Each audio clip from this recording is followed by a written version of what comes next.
नमस्कार, आपण पाहताय लोकराज्य न्यूज 24। पाहुयात महत्त्वाची बातमी।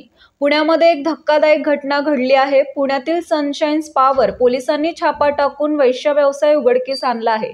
यामध्ये 5 महिलांची सुटका करण्यात आली आहे। स्पा सेंटरच्या नावाखाली वैश्य व्यवसाय चालवत होते। चंदननगर पोलीस स्टेशनच्या पथकाने कारवाई करत सनशाईन स्पा या स्पावर छापा टाकून तिथे सुरू असलेला वैश्य व्यवसाय उघडकीस आणला आहे।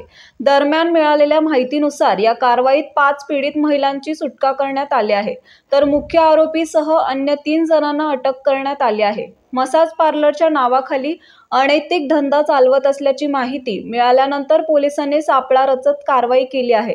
संदीप चव्हाण, रोहित शिंदे, मॅनेजर गोपाळर, श्वेता उर्फ स्वाती सूर्यवंशी, स्पा व्यवस्थापक यांना पोलिसांनी अटक केली आहे। या प्रकरणात आरोपींवर PITA कायद्यानुसार कलम 3, 4, 5 गुन्हा दाखल करण्यात आला आहे। महाराष्ट्रातील महत्त्वाच्या आणि ताज्या बातम्या पाहण्यासाठी आजच आमच्या लोकराज्य न्यूज 24 न्यूज चॅनलला YouTube वर सबस्क्राइब करा आणि बेल आयकॉन प्रेस करा।